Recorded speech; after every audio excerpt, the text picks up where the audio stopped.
আমার মায়েরা গাইল ধনি আরতি করে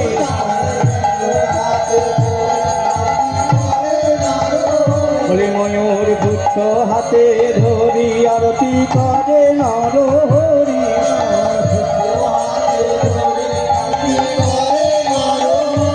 যাই রে শোভার বালায় যাই রে আরতি করে নরহরি যাই রে শোভার বালায়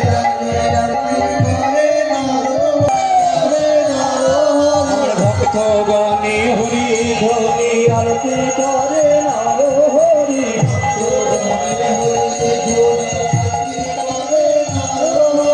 ভক্তগণে হরি ধরি আরতি করে